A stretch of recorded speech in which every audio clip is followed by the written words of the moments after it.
E aí, galerinha, beleza? Hoje o nosso assunto vai ser design, enquanto ao fundo passa uma arte acelerada do Freeze, um personagem do jogo Little Fighter, se não me falha a memória dos anos 2002, 2004, um jogo que eu recomendo muito, um joguinho de computador estilo beat'em up, que você pode jogar com os amigos ou sozinho. Mas enfim, aqui não é sobre a recomendação do jogo em si, é sobre o personagem ao fundo, o Freeze, um personagem com poderes de gelo, e sobre design, as escolhas de design. E assim, design por si só seria numa tradução literal o desenho, mas no sentido que a gente adotou, ele é mais do que só desenho, fala sobre a composição de uma arte, de um produto e sobre como aquilo é capaz de chamar a atenção de maneira positiva, né? De prender o olhar. Então no desenho, o design ele trata justamente das escolhas que você faz, principalmente na minha percepção quando se tratam de desenhos estilizados que fogem um pouco ali da realidade, né? Da perfeição, não é um desenho de observação, não é um desenho que representa fielmente a realidade, mas que transpassa de alguma forma aquela noção de que ele é um desenho factível, né, de algo que poderia existir na realidade, porque ele assume alguns padrões de coisas que a gente já tem introjetado na nossa mente como verdade, como por exemplo você desenhar uma mão com 5 dedos. Obviamente você vai, dependendo do estilo de desenho, claro, você vai verificar que aquela mão não é real, ela é bidimensional, ela está ali impregnada numa mídia como um papel, o próprio desenho digital que imita o papel, mas que de fato não representa algo do mundo real, mas que é algo sensível, que você consegue perceber como se fosse uma mão, entende? Então, nesse sentido, o design ele busca se aproveitar dos elementos que de fato existem, mas criar algum estilo em cima daquele elemento de maneira que aquilo te chame a atenção. E é sobre isso que se trata esse desenho que vocês estão verificando ao fundo.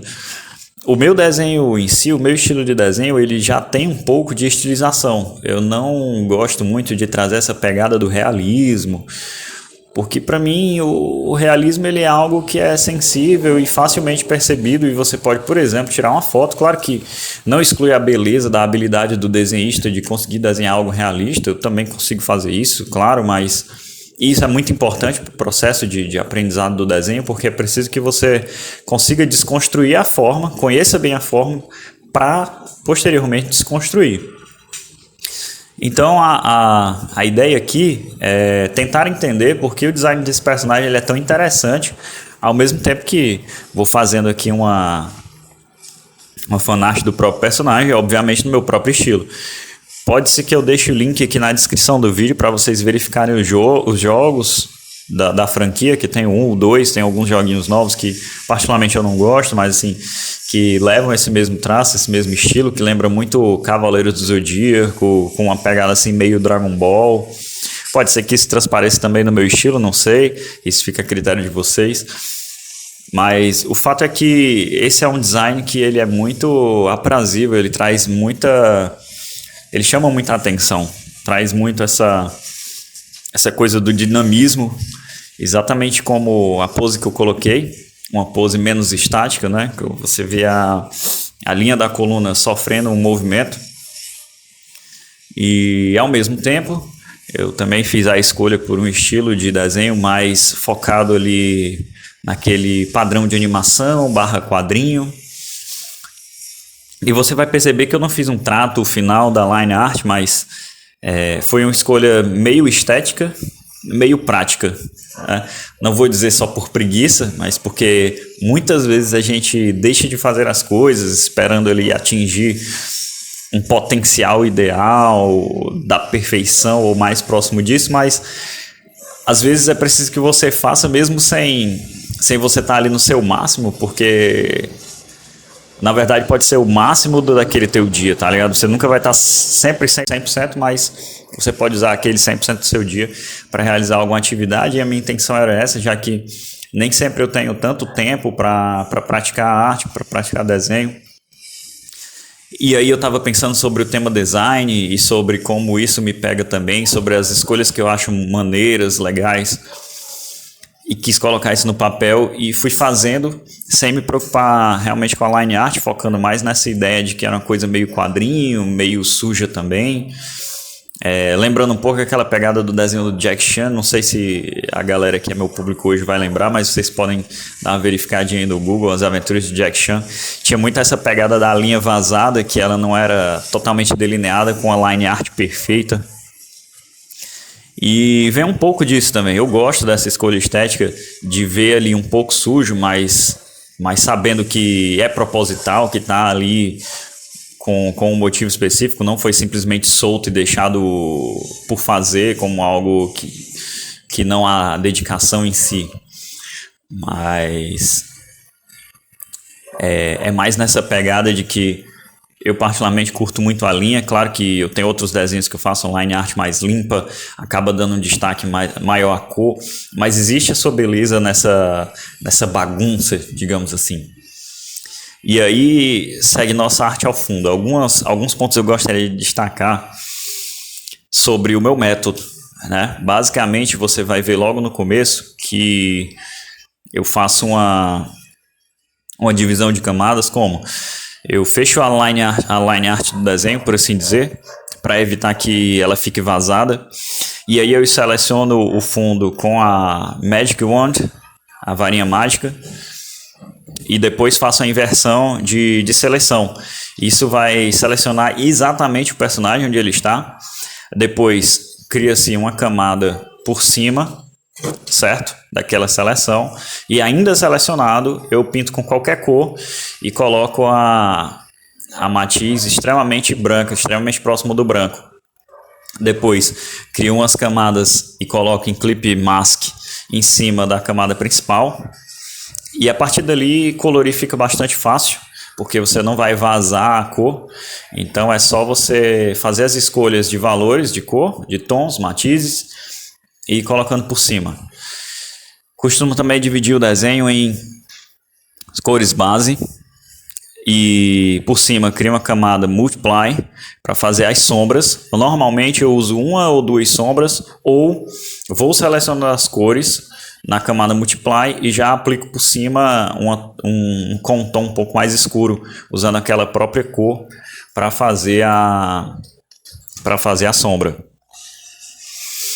Você está vendo agora que eu fiz uma duplicação da camada de linha para usar um efeito que é muito utilizado no anime, né? Na animação em geral, você duplica a linha, você cria daquela linha uma camada ou screen e coloca no filtro de cor e usa o Gaussian Blur, que seria um jeito de borrar a linha, ela extravasa.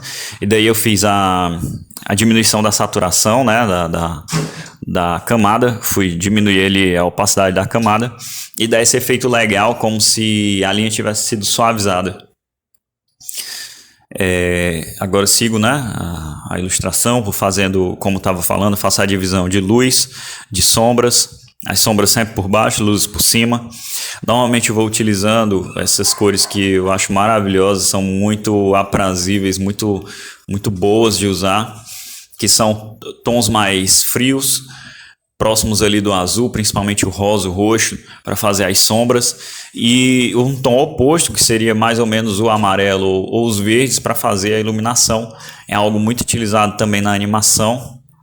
Nos desenhos japoneses em geral, existe essa técnica que ela é muito boa e aquela coisa, não precisa reinventar a roda para fazer uma parada legal. Esse é um tipo de design que ele já funciona, então não precisa reinventar nada, é só usar o que já tem, né? Agora você vai ver que eu vou fazer uma pinturazinha ao fundo, evocando também cores frias, para dar aquela noção de que o personagem é um personagem de gelo, está num ambiente frio. Depois eu faço mais um outro efeito de anime que é chamado de distorção cromática, que é quando você cria camada das três cores principais que são emitidas pela TV de tubo, que é o verde, vermelho e azul, copiado da camada do desenho principal, e aí você desloca essas camadas um pouquinho para a direita, um pouquinho para a esquerda, e eles vão dar um efeito maneiro de dar aquela sensação de que está na televisão. Outra coisa que eu faço também é pegar a camada principal do desenho e adicionar o efeito de ruído. O efeito de ruído é justamente o efeito que também é colocado no anime para dar uma sensação de que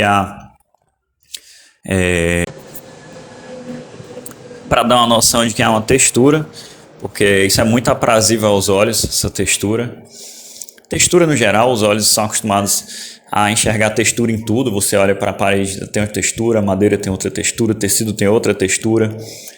E o que seria textura? Seria aquela particularidade do objeto que você consegue identificar apenas com o olhar. Então o desenho ele tenta imitar isso. Esse efeito de animação ele é muito, muito gostoso de usar, particularmente eu gosto muito, que é o ruído. E você vai ver mais à frente que eu também vou usar um tipo de ruído para o plano de fundo, que era para ter sido algo rápido, mas acabou se tornando uma fanart bem complexa. Eu não parei só no personagem, fui colocando no cenário. Algumas escolhas de composição acho interessante destacar, como se você prestar atenção na linha do horizonte ao fundo, ela está inclinada. Isso é algo que teu inconsciente verifica como uma linha de ação, dá mais dinamismo ao desenho, ao personagem. E é isso. Algumas escolhas foram ressaltadas aqui. Eu vou deixar na tela alguns comandos que eu utilizo no programa que eu utilizo para facilitar o desenvolvimento pessoal, de cada um, para que você possa utilizar esses atalhos para facilitar o seu processo de criação. E por hoje é isso, galera. Acho que a gente falou tudo que tinha que falar.